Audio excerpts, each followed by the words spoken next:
Everyone, कैसे हैं आप सब। आई होप कि आप सब ठीक ठाक होंगे। तो फिर जल्दी से आ जाइए। अब हम आपदा प्रबंधन के एमसीक्यूज कर रहे थे, उसकी अब हम नेक्स्ट क्लास करेंगे। मैं पिंकी कौशिक आप सबका यहाँ पर स्वागत करती हूँ। ठीक है, तो अब हम स्टार्ट करेंगे हमारे एमसीक्यूज। आइए, हमारा फर्स्ट क्वेश्चन है, भारत का सबसे अधिक बाढ़ग्रस्त राज्य है। मतलब कि भारत का सबसे अधिक बाढ़ग्रस्त राज्य कौन सा है। और हमारे पास हैं ऑप्शन 4, असम, आंध्र प्रदेश, बिहार और उत्तर प्रदेश। तो भारत में सबसे अधिक बाढ़ कहाँ आती है, तो हमारा ऑप्शन सी राइट हो जाएगा। बाढ़ सबसे अधिक बिहार में आती है। ठीक है, हमारा ऑप्शन सी बिल्कुल सही हो जाएगा। नेक्स्ट हमारा क्वेश्चन है, भारत के कुल बाढ़ग्रस्त क्षेत्र का कितना भाग गंगा तथा ब्रह्मपुत्र नदियों के अपवाह क्षेत्र में है। जो कुल बाढ़ग्रस्त क्षेत्र है उसका कितना भाग गंगा तथा ब्रह्मपुत्र नदियों के अपवाह क्षेत्र में है। 40%, 50%, 60%, 70%। तो यहाँ पर कितना क्षेत्र है इन दोनों का अपवाह क्षेत्र है, वो है 60%। यहाँ पर भी हमारा ऑप्शन सी बिल्कुल ठीक हो जाएगा। नेक्स्ट है, बाढ़ के संदर्भ में निम्नलिखित में से कौन सा कथन असत्य है। भाई कौन सा जो कथन दिए गए हैं नीचे इनमें से झूठ है। बाढ़ प्राकृतिक एवं मानवीय दोनों कारणों से आती है। ठीक है भाई, तो ये बात तो सही है कि बाढ़ आने में प्राकृतिक कारण भी होता है और कुछ मानवीय कारण भी होते हैं। सेकंड क्या दिया है, भारत में 1950 के दशक में बाढ़ग्रस्त क्षेत्र लगभग 65 लाख था और जो 1980 के दशक में घटकर 45 लाख हेक्टेयर हो गया। इसको देखेंगे, सी देखेंगे आगे। नेक्स्ट, प्रायद्वीपीय भारत में बाढ़ का प्रमुख कारण इसकी विशेष स्थलाकृति है। जो प्रायद्वीपीय हैं वहाँ पर जो बाढ़ आने का जो प्रमुख कारण है वो उसकी जो विशेष स्थलाकृति है वो है डी है, उपरोक्त में से कोई नहीं। तो इसने पूछा है कि कौन सा कथन असत्य है। अब देखो, बाढ़ प्राकृतिक और मानवीय दोनों कारणों से आती है और प्रायद्वीपीय भारत में बाढ़ का प्रमुख जो कारण है इसकी जो विशेष स्थलाकृति है वो। अब जो हमारा ऑप्शन बी है हमारा ये यहाँ पे सही हो जाएगा। ये कथन असत्य है कि भारत में 1950 के दशक में बाढ़ग्रस्त क्षेत्र लगभग 65 लाख था, जो 1980 के दशक में घटकर 65 लाख हेक्टेयर हो गया। तो ये कथन असत्य है, हमारा ऑप्शन भी सही हो जाएगा। आगे देखिए, जब प्राकृतिक पारिस्थितिक तंत्र में जल की कमी से उत्पादकता में कमी तथा तनाव आ जाने से वह स्थितिग्रस्त हो जाता है तो उसे क्या कहते हैं। प्रश्न को फिर से पढ़ेंगे।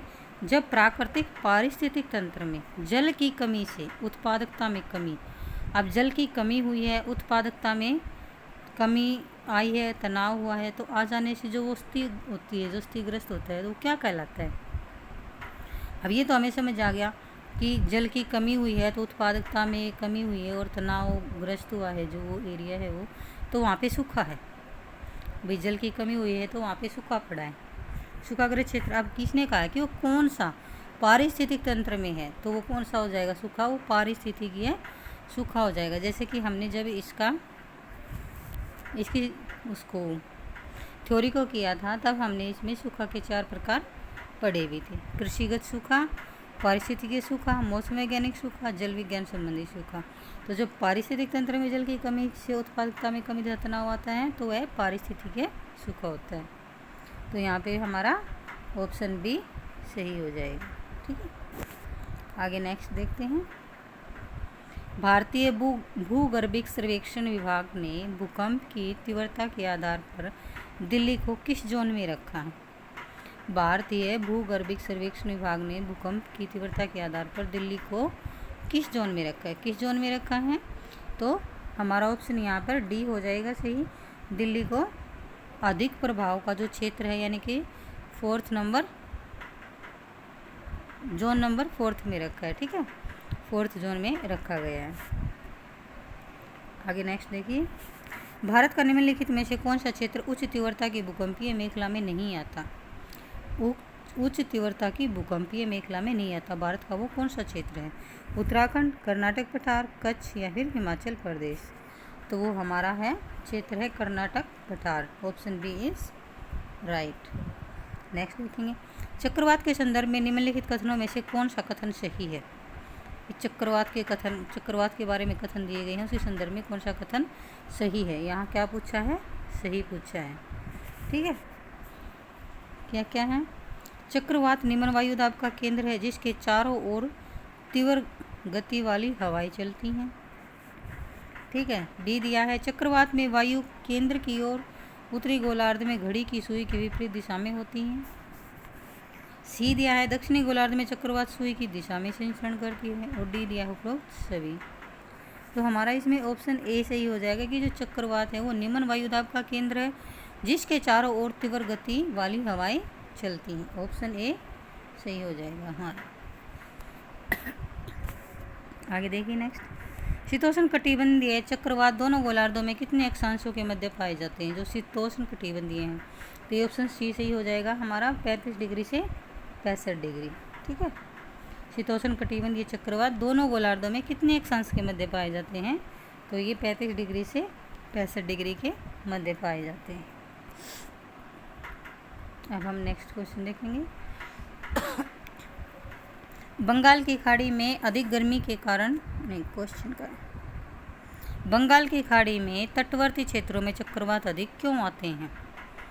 बंगाल की जो खाड़ी है वहाँ के जो तटवर्ती क्षेत्र हैं वहाँ चक्रवात अधिक क्यों आते हैं, उसका कारण बताना है हमें। तो हमारा ऑप्शन ए है बंगाल की खाड़ी में अधिक गर्मी के कारण। बी है बंगाल की खाड़ी के पानी में रसायन चक्रवातों के बनने में सहायक होते हैं। सी है अंडमान व निकोबार की लंबी द्वीप श्रृंखला चक्रवातों के आरंभ होने के कारण बनती है। और डी दिया है शंक्वाकार होने के कारण बंगाल की खाड़ी में बने चक्रवात उत्तर की ओर चलते हैं। तो ऑप्शन डी हमारा सही हो जाएगा कि जो शंक्वाकार होने के कारण बंगाल की खाड़ी में बने चक्रवात उत्तर की ओर चलते हैं, इसलिए जो बंगाल की खाड़ी के निकटवर्ती क्षेत्र हैं वहाँ चक्रवात अधिक आते हैं। नेक्स्ट है भूसंकलन के संदर्भ में निम्नलिखित कथनों में से कौन सा कथन असत्य है? यहाँ हमें क्या बताना है? असत्य क्या है, गलत क्या है। तो गुरुत्वाकर्षण के प्रभाव से चट्टान तथा मिट्टी के अचानक ढाल के नीचे की ओर खिसकने की क्रिया को भूसंकलन कहते हैं। बी है भूकंप, वर्षा व हिमपात आदि भूसंकलन के कारण हैं। सी है वनों के विनाश से भूसंकलन नहीं होता। डी है नहर निर्माण, खनन आदि के कारण भूसंकलन होता है। तो अब इसने पूछा है असत्य कौन सा है। अब देखो, गुरुत्वाकर्षण के प्रभाव से चट्टान तथा मिट्टी अचानक नीचे की ओर खिसकने की क्रिया को भूसंकलन कहते हैं, तो ये बात तो सही है। ठीक है, अब भूकंप, वर्षा तथा हिमपात आदि भूसंकलन के कारण है, ये भी सही है। अब नहर निर्माण, खनन आदि के कारण भी भूसंकलन होता है, ये भी सही है। तो जो हमारा ये ऑप्शन सी है ये असत्य है। ठीक है, ये असत्य है। तो हम देखें तो हमारा ऑप्शन यहाँ पर सी हमारा आंसर हो जाएगा कि वनों के विनाश से भूसंकलन नहीं होता, जबकि वनों के विनाश से भी भूसंकलन होता है। ठीक है, तो ये कथन असत्य है। सी ऑप्शन हो गया हमारा 10 का। आगे चलेंगे हम। अंडमान व निकोबार द्वीप समूह संकलन प्रभावित क्षेत्र की किस श्रेणी में आता है? जो अंडमान निकोबार है द्वीप समूह भूसंकलन क्षेत्र प्रभावित क्षेत्र की किस श्रेणी में आता है? अत्यधिक प्रभावित में, अधिक प्रभावित क्षेत्र में, मध्यम प्रभावित क्षेत्र में या कम प्रभावित क्षेत्र में? तो ये जो अंडमान निकोबार है ये अत्यधिक प्रभावित क्षेत्र में आता है। हमारा ऑप्शन ए सही हो जाएगा। नेक्स्ट क्वेश्चन है भूसंकलन के संबंध में निम्नलिखित कथनों पर विचार कीजिए। ऑप्शन है भूसंकलन में गुरुत्वाकर्षण के प्रभाव के कारण चट्टान तथा मिट्टी के ढाल के सहारे अचानक खिसकाव होता है।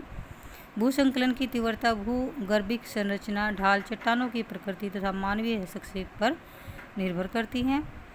हिमालय के नवीन पर्वत, अंडमान व निकोबार द्वीप समूह, पश्चिमी घाट तथा नीलगिरी में अत्यधिक वर्षा वाले क्षेत्र अत्यधिक भूसंकलन संभावित क्षेत्र हैं। उपरोक्त में से कौन सा कथन या कौन से कथन सही हैं? ठीक है, तो क्या है, जो भूसंकलन के संबंध में ये सारे ही कथन सही हैं। 1, 2, 3 तीनों ही सही हैं। तो हमारा ऑप्शन डी सही हो जाएगा, ये सभी। ठीक है, आगे देखेंगे नेक्स्ट, सुनामी के संदर्भ में निम्न कथनों में से कौन सा कथन सही है। जो सुनामी है उसके बारे में जो कथन दिए गए उनमें से कौन सा सही है, सही पूछा है। ठीक है, अब तट पर पहुंचने पर सुनामी तरंगे बहुत अधिक मात्रा में ऊर्जा निर्मुक्त हो जाती हैं, तो ये सही बात है। 26 दिसंबर 2004 को इंडोनेशिया के सुमात्रा के तट पर निकट आए भूकंप के कारण हिंद महासागर में शक्तिशाली सुनामी आया था, ये भी सही है। सुनामी लहरों के कारण तटीय क्षेत्र में भंडारित जहरीले अवशिष्ट पदार्थ पूरे तट पर बिखर जाते हैं, तो ये भी सही है। तो यहाँ पे हमारा ऑप्शन डी सही हो जाएगा, क्योंकि ये सारी बातें सुनामी के बारे में सारे कथन सही कहे गए। अब हम नेक्स्ट क्वेश्चन देखेंगे, सुमेलित कीजिए। यहाँ पे सुमेलित करना है, जैसे कि सूची 1 और 2 दी गई हैं। 1 में आपदा के प्रकार दिए गए हैं और 2 में उसके उदाहरण दिए गए हैं। क्या क्या दिया गया है, वायुमंडलीय, भौमिक, जलीय और जैविक, ये क्या होते हैं, आपदा के प्रकार होते हैं। अब उदाहरण दिए गए हैं कि कौन सी आपदा कौन से प्रकार में आती है, वायरल संक्रमण, सुनामी, सूखा, भूकंप। अब देखिए, अगर हमें इनमें से एक चीज़ का भी पता है ना कि भूकंप कहाँ आता है, जब पृथ्वी में हलचल होती है, पृथ्वी हिलती है तब भूकंप आता है ना, तो ये भूकंप क्या है, भौमिक है। अब हम देखेंगे कि बी का क्या है, 4 है। अब बी का 4 दिया गया है इसमें 2 ऑप्शन में। ठीक है, अब हम ये मिलाएंगे, जो ये भूकंप है ये भौमिक होता है, हमें पता है कि जो भूकंप आता है तो भूमि में आता है, और जो सुनामी है वो जल में आती है, क्योंकि जब जल में भूकंप आता है तो उसको हम सुनामी कहते हैं। ठीक है, तो बी का तो 4 और सी का 2। अब हम ये दोनों देखेंगे कि देखो बी का 4 तो पहले तो ये तो हमारा कट हो गया, 2 भी हमारा कट हो गया। अब हम सी और डी में देखेंगे, सी और डी में बी का 4 दोनों में दिया गया है, बट हमें एक और मैच कर पाए हैं हम, जैसे कि सुनामी है वो जलीय होती है, यानी सी का 2, और सी का 2 किस में है, सिर्फ डी में, तो इसका मतलब ये भी कट। ठीक है, और ऑप्शन डी हमारा सही हो जाएगा। अब जो वायरल संक्रमण है ये किस में आता है, और सूखा। ठीक है, वायरल संक्रमण वगैरह और जो ये जैसे कि टिड्डियों वगैरह का जो ये दिखाया गया था प्रकोप होता है, जो फसलें वगैरह ख़राब करते हैं, जितने भी ये संक्रमण वगैरह होते हैं,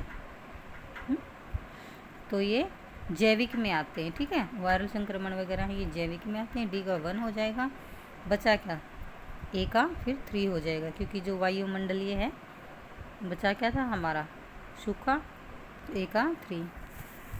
ठीक है, तो ऑप्शन डी हमारा सही हो गया। वायुमंडलीय जो आपदा का प्रकार है उसका जो उदाहरण है वो क्या है, सूखा, भौमिक का भूकंप, जलीय सुनामी और जैविक वायरल संक्रमण, डी का 1। नेक्स्ट देखिए, सूची 1 को सूची 2 से इसको भी सुमेलित करना है। यहाँ पे भी आपदा के प्रकार और प्रभावित क्षेत्र दिए गए हैं। ठीक है, अभी हमने जैसे कि सुबह ही भी पढ़ा था या अभी पढ़ा था, फर्स्ट क्वेश्चन था हमारा सबसे बाढ़ग्रस्त क्षेत्र कौन सा है। अब हमने पढ़ा था कि बिहार में सबसे ज़्यादा बाढ़ आती है, तो हम पहले में देखेंगे बाढ़ बिहार कौन से में दिया गया है। अब ये देखो बिहार ऑप्शन 2 में दिया गया है। ठीक है, तो हम देखेंगे कि ए का 2 है और ए का 2 कहाँ कहाँ है। अब देखो सारे ऑप्शन कट हो गए, क्योंकि ए का 2 सिर्फ ए में ही दिया गया है, ये देखिए सिर्फ इसी में दिया गया है ना, तो हमारा ऑप्शन ए ही सही हो जाएगा। जो बाढ़ग्रस्त क्षेत्र हैं वो कौन से हैं, उत्तर प्रदेश एवं बिहार के जो मैदान हैं वो। ठीक है, दूसरा है भूकंप। अब बी का क्या है, बी का 1 है, भूकंप सबसे ज़्यादा कहाँ आते हैं, हिमाचल प्रदेश में। सूखा, सी का 3 है, सूखा पश्चिम एवं मध्य भारत के क्षेत्र में आते हैं। और सुनामी क्या बचा, डी का 4, भारत का दक्षिण तटीय क्षेत्र। तो यहाँ पे हमारा जो ये ऑप्शन ए है ये सही हो जाएगा। ठीक है, कई बार क्या होता है ऐसे में, अगर हमें एक भी पता हो ना तो उससे हमारा आंसर सही हो जाता है। कई बार दोनों में सेम मिल जाता है, तो 2 तो हमें पता होने ही चाहिए। नेक्स्ट है, ये भी सूची 1 से सूची 2 का मिलान करना है। इसमें प्राकृतिक आपदाएं और प्रदेश दिए गए हैं। अब बाढ़ की फिर वही बात आती है कि बाढ़ तो सबसे ज़्यादा बिहार में आती है, तो उत्तर प्रदेश और बिहार, ए का हम यहाँ पे 3 देखेंगे। अब ए का 3 2 में दिया गया है। अभी देखो ये डी और सी तो हमारा वैसे ही कट हो गया, क्योंकि हमें ए का 3 देखना है। अब ए का 3 ए में भी है और बी में भी है। ठीक है, अब यहाँ पे हमें 2 पता होना चाहिए। ए का तो 3 हो गया, उत्तर प्रदेश तथा बिहार का मैदान। दूसरा पूछा है इसने भूकंप, भी भूकंप कहाँ ज़्यादा आते हैं, तो कहाँ आते हैं भूकंप आते हैं हिमालय का जो गिरिपाद क्षेत्र है, यानी कि बी का 1। अब बी का 1 भी दोनों में दिया गया है। ठीक है, अब हम नेक्स्ट देखेंगे सूखा। सूखा कहाँ है, सूखा पड़ता है भारत के जो मध्य पूर्वी क्षेत्र हैं वहाँ पे, तो सी का 4 दिया गया है हमारा ओनली बी में, तो ये भी कट हो जाएगा और ऑप्शन हमारा डी सही हो जाएगा। और चक्रवात कहाँ आते हैं सबसे ज़्यादा, डी का दिया गया 2 झारखंड तथा उत्तरी उड़ीसा में। ठीक है, अब नेक्स्ट है निम्नलिखित कथनों पर विचार कीजिए। कुछ आपदाएं प्राकृतिक शक्तियों का परिणाम होती हैं, जबकि कुछ आपदाएं मानव के अवांछनीय क्रियाकलापों से पर्यावरण के निम्नीकरण एवं प्रदूषण से भी उत्पन्न होती हैं। सेकंड दिया है भूकंप, ज्वालामुखी का उद्भेदन आदि प्राकृतिक आपदाएं हैं जिससे आम जनजीवन बुरी तरह प्रभावित होता है। थर्ड है वायु में जहरीली गैसों का उत्सर्जन मानवीय आपदा के अंतर्गत आता है, क्योंकि मानव के अवांछनीय क्रियाकलापों के दुष्परिणाम से इन आपदाओं का उद्भव होता है। ऑप्शन 4 है। अच्छा, उपरोक्त कथनों में से कौन सा कथन सही है, 1 2 जो ये 3 कथन दे रखे हैं, तो इनमें से कौन सा सही है। अब देखो ये तीनों सही हैं। ये बात भी सही है कि कुछ प्राकृतिक आपदाएं मतलब कुछ आपदाएं प्राकृतिक शक्तियों का परिणाम होती है, कुछ उसमें जो मानव के अवांछनीय क्रियाकलापों से जो पर्यावरण में निम्नीकरण और प्रदूषण उत्पन्न होता है, तो ये भी सही है। भूकंप, ज्वालामुखी का उद्भेदन आदि प्राकृतिक आपदाएं हैं जिनसे जनजीवन बुरी तरह प्रभावित होता है। और थर्ड भी सही है कि वायु में जहरीली गैसों का उत्सर्जन मानवीय आपदा के अंतर्गत आता है, क्योंकि मानव के अवांछनीय क्रियाकलापों के दुष्परिणाम से इन आपदाओं का उद्भव होता है, जन्म होता है। तो ऑप्शन हमारा डी सही हो जाएगा यहाँ पे कि ये सभी सही हैं। ठीक है, आगे देखिए नेक्स्ट, भारत में किस वर्ष राष्ट्रीय बाढ़ नियंत्रण कार्यक्रम की शुरुआत की गई थी। अब भारत में किस वर्ष की गई थी, किस चीज़ की, राष्ट्रीय बाढ़ नियंत्रण कार्यक्रम की, तो ये वर्ष 1954 में की गई थी। सी ऑप्शन हमारा सही हो जाएगा। नेक्स्ट है गंगा बेसिन में बाढ़ नियंत्रण और प्रबंधन हेतु वर्ष 1972 में स्थापित गंगा बाढ़ नियंत्रण आयोग का मुख्यालय, तो ये पटना में है। ऑप्शन सी सही हो जाएगा हमारा। नेक्स्ट है निम्नलिखित में से किस प्रकार सूखे का प्रबंधन किया जा सकता है। सूखे का प्रबंधन किया जाए, सूखे के लिए उत्तरदायी कारकों पर नियंत्रण करके। ठीक बात है। सूखे से प्रभावित लोगों को सहायता देना और पुनर्निवासित करना, या फिर ए और बी दोनों, या उपरोक्त में से कोई नहीं, तो ऑप्शन सी हो जाएगा, ए और बी दोनों से सूखे का प्रबंधन किया जा सकता है। नेक्स्ट है हमारा भारतीय मौसम विज्ञान विभाग स्थापित है, कहाँ पे स्थापित है, तो ये नई दिल्ली में है। भारतीय मौसम विज्ञान विभाग कहाँ पे स्थापित है, नई दिल्ली में। ऑप्शन ए हमारा सही हो जाएगा। नेक्स्ट है राष्ट्रीय भूकंप विज्ञान आंकड़ा केंद्र की स्थापना कहाँ की गई है। राष्ट्रीय भूकंप विज्ञान आंकड़ा केंद्र की स्थापना कहाँ की गई है, तो भी ये भी नई दिल्ली में की गई है। ऑप्शन बी हमारा सही हो जाएगा। निम्नलिखित राज्यों में किस में सर्वाधिक प्राकृतिक आपदाएं आती हैं, सबसे अधिक जो प्राकृतिक आपदाएं आती हैं वो किस में आती हैं, तो वो उड़ीसा में आती हैं। ठीक है, ऑप्शन बी हमारा सही हो जाएगा, उड़ीसा में आती है। भूकंप जोखिम के न्यूनीकरण की राष्ट्रीय परियोजना के कार्य हैं। भूकंप जोखिम के जो न्यूनीकरण की जो राष्ट्रीय परियोजना उसके कार्य क्या है, संरचनात्मक तथा गैर संरचनात्मक सुधार, अधोसंरचना का सशक्तिकरण, क्षमता निर्माण या क्षतिपूर्ति के लिए। ठीक है, उपरोक्त सभी, तो ये उपरोक्त सभी डी ऑप्शन हमारा सही हो जाएगा। नेक्स्ट है देश के पहले आपदा प्रबंधन प्रशिक्षण संस्थान की स्थापना जहाँ की गई वह है, कहाँ की गई थी सबसे पहले, तो सबसे पहले जो आपदा प्रबंधन प्रशिक्षण संस्थान की स्थापना की गई थी वो लातूर महाराष्ट्र में की गई थी। ऑप्शन सी हमारा यहाँ पे सही हो जाएगा। नेक्स्ट है भारत में अंतर्राष्ट्रीय सुनामी चेतावनी प्रणाली को कब अपनाया गया था। भारत में अंतर्राष्ट्रीय सुनामी चेतावनी प्रणाली को कब अपनाया गया था, तो ये 2006 में अपनाया गया था। ऑप्शन सी हमारा सही हो जाएगा। नेक्स्ट है निम्नलिखित में से कौन सा कथन सही है। राष्ट्रीय आपदा प्रबंधन संस्थान की स्थापना आपदा प्रबंधन अधिनियम 2005 के अंतर की गई थी, ये सही है। राष्ट्रीय आपदा प्रबंधन प्राधिकरण की अध्यक्षता प्रधानमंत्री करते हैं। ठीक, राष्ट्रीय आपदा प्रबंधन का प्रमुख कार्य आपदा प्रबंधन से संबंधित नीति निर्माण, योजनाएं निर्माण एवं उन्हें मान्यता प्रदान करना है, तो ऑप्शन डी हमारा हो जाएगा। ये सारी बातें सही है। अब नेक्स्ट देखते हैं हम। नेक्स्ट में हमने मिलान करना है, ठीक है। बहुत ही ब्लर हो रखा है ये पेज, तो चलो फिर भी कोशिश करेंगे। सूची 1 का सूची 2 से मिलान करना है हमने। राष्ट्रीय बाढ़ आयोग है, मरुस्थल विकास कार्यक्रम, सूखा प्रबंधन क्षेत्र कार्यक्रम, राष्ट्रीय जल संभर विकास परियोजना। आगे इनके सन दिए गए हैं कि कौन से सन में हुआ है।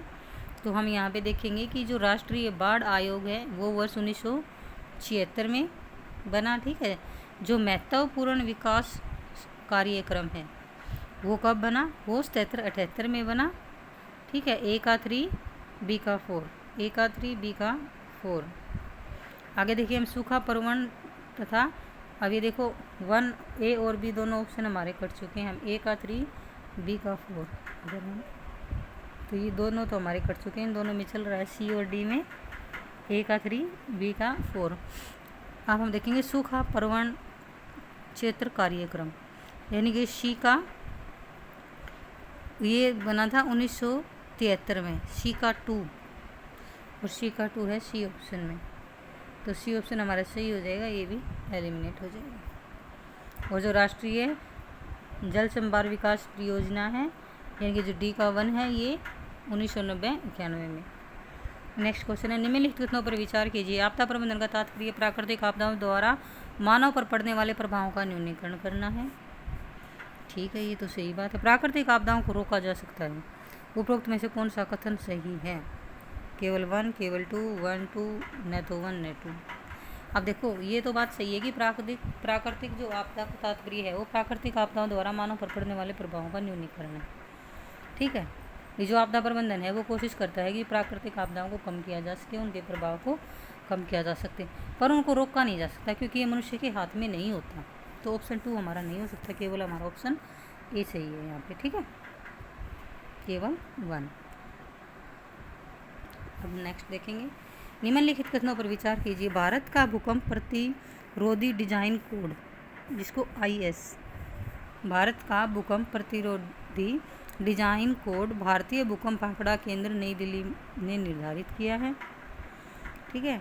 नेक्स्ट क्या दिया है, इस कोड के अंतर्गत भूकंप जोन विशेष क्षेत्र के गुरुत्वीय त्वरण का क्षैतिज अनुभूत त्वरण के आधार पर क्षेत्र कारक निर्धारित किया जाता है। उपरोक्त कथनों में से कौन सा सही है? केवल 1, केवल 2, A B या फिर कोई सा भी नहीं। तो यहाँ पे जो ये सेकंड है, इस कोड के अंतर्गत जो ये भूकंप प्रतिरोधी डिजाइन कोड है, इस कोड के अंतर्गत भूकंप जोन विशेष क्षेत्र के गुरुत्वीय त्वरण का क्षैतिज अनुभूत त्वरण के आधार पर क्षेत्र कारक निर्धारित किया जाता है। तो केवल हमारा 2 सही है, ऑप्शन बी हमारा सही हो जाएगा यहाँ पे। नेक्स्ट देखिए, निम्नलिखित कथनों पर विचार कीजिए। Indian national centre for ocean information service Bharat सरकार के पृथ्वी विज्ञान मंत्रालय के अंतर्गत एक स्वायत्त संस्था है। सेकंड है, यह हैदराबाद में स्थित है। थर्ड है, यह समुद्र में निरंतर प्रेक्षण के दौरान सरकार तथा वैज्ञानिक समुदाय को सामुद्रिक गतिविधियों के संबंध में सूचना प्रदान करते हैं। अब पूछा है कि इनमें से कौन सा ऑप्शन सही है। तो ठीक है, जो ये Indian national centre for ocean information service है, ये भारत सरकार के पृथ्वी विज्ञान मंत्रालय के अंतर्गत एक स्वायत्त संस्था है। ये हैदराबाद में स्थित है और ये क्या करते हैं, ये समुद्र में निरंतर प्रेक्षण के दौरान सरकार तथा वैज्ञानिक समुदाय को सामुद्रिक गतिविधियों के संबंध में सूचना प्रदान करती हैं। तो ऑप्शन डी हमारा सही हो जाएगा, ये सारे सही हैं। नेक्स्ट है, भारत की सुनामी चेतावनी प्रणाली से संबंधित निम्नलिखित कथनों पर विचार कीजिए। जो सुनामी चेतावनी प्रणाली है उससे संबंधित कथनों पर विचार। भारत में सुनामी चेतावनी प्रणाली की स्थापना भारतीय समुद्र विज्ञान संगठन ने वर्ष 1999 में की थी। भारतीय सुनामी चेतावनी प्रणाली हिंद महासागर में आए किसी भी 6 रिक्टर तीव्रता से अधिक के भूकंप का विश्लेषण कर तीव्रता से मात्र 13 मिनट के अंतर्गत सुनामी की चेतावनी जारी कर सकती हैं। नेक्स्ट ऑप्शन है हमारा अच्छा, उपरोक्त में से कौन सा कथन सही है? तो अब ये हमारा ऑप्शन 2 सही है कि भारतीय जो सुनामी चेतावनी प्रणाली है हिंद महासागर में आए किसी भी 6 रिक्टर तीव्रता से अधिक के भूकंप का विश्लेषण कर तीव्रता से मात्र 13 मिनट के अंतर्गत सुनामी की चेतावनी जारी कर सकती हैं। जो ऑप्शन ए है वो हमारा गलत है, तो हमारा आंसर हो जाएगा केवल ऑप्शन 2, बी हमारा सही हो जाएगा यहाँ पे। ठीक है, नेक्स्ट देखेंगे। निम्नलिखित कथनों पर विचार कीजिए। Indian tsunami early warning centre, ठीक है, ITEWC की स्थापना वर्ष 2007 में हैदराबाद में की गई थी। Indian tsunami early warning centre Indian national centre for ocean services का एक भाग है। अब बताना है कि कौन सा कथन सही है। तो ये दोनों कथन सही हैं। ITEWC की स्थापना 2007 में हैदराबाद में की गई थी। ठीक है, तो इंडियन सुनामी जो अर्ली वार्निंग सेंटर की स्थापना 2007 में हैदराबाद में की गई, और Indian tsunami early warning centre Indian national centre for ocean services का एक भाग। तो एक और दो दोनों सही हैं हमारे। ठीक है, ऑप्शन सी जो है हमारा वो सही हो जाएगा। नेक्स्ट है, निम्नलिखित कथनों पर विचार कीजिए। आपदा पूर्ण चरण, आपदा से प्रभावित हो सकने वाले लोगों को समय रहते सूचना देना तथा लोगों को आपदा से निपटने के लिए तैयार करना।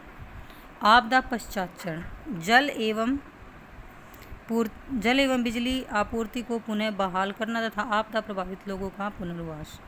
अब पूछा है कि इनमें से कौन सा कथन सही है, तो ये भी दोनों कथन सही हैं। जो आपदा पूर्ण चरण है, तो आपदा आने से पहले क्या कर सकते हैं, आपदा से प्रभावित हो सकने वाले क्षेत्रों को समय रहते सूचना देना और लोगों को आपदा से निपटने के लिए तैयार करना। तो ये बात सही है। अब आपदा के पश्चात क्या कर सके हैं, तो जल एवं बिजली की आपूर्ति को पुनः बहाल करना और आपदा प्रभावित लोगों का पुनर्वास करना। तो ये दोनों कथन सही हैं, हमारा ऑप्शन सी सही हो जाएगा यहाँ पर। नेक्स्ट है, निम्नलिखित कथनों पर विचार कीजिए। आपदा के समय बचाव, राहत और पुनर्वास उपाय करने की प्राथमिक जिम्मेदारी संबंधित राज्य सरकारों की है। केंद्र सरकार आपदा की गंभीर घटनाओं में वित्तीय और संभाविकी सहायता प्रदान करके राज्य सरकारों के प्रयासों में मदद करती है। अभी इनमें भी दोनों बात सही है। दो, आपदा के समय बचाव, राहत और पुनर्वास के उपाय करने की जो प्राथमिक जिम्मेदारी है वो राज्य सरकारों से संबंधित है, और जो सेकंड है वो भी सही है कि जो केंद्र सरकार है वो आपदा की गंभीर घटनाओं में वित्तीय और जो संभाविकी सहायता प्रदान करके राज्य सरकारों के प्रयासों में मदद करती है। तो ऑप्शन सी सही हो जाएगा हमारा यहाँ पर। ठीक है, नेक्स्ट है हमारा, निम्नलिखित कथनों पर विचार कीजिए। राष्ट्रीय आपदा प्रबंधन प्राधिकरण NDMA, ठीक है, राष्ट्रीय आपदा प्रबंधन प्राधिकरण के अध्यक्ष भारत के प्रधानमंत्री हैं।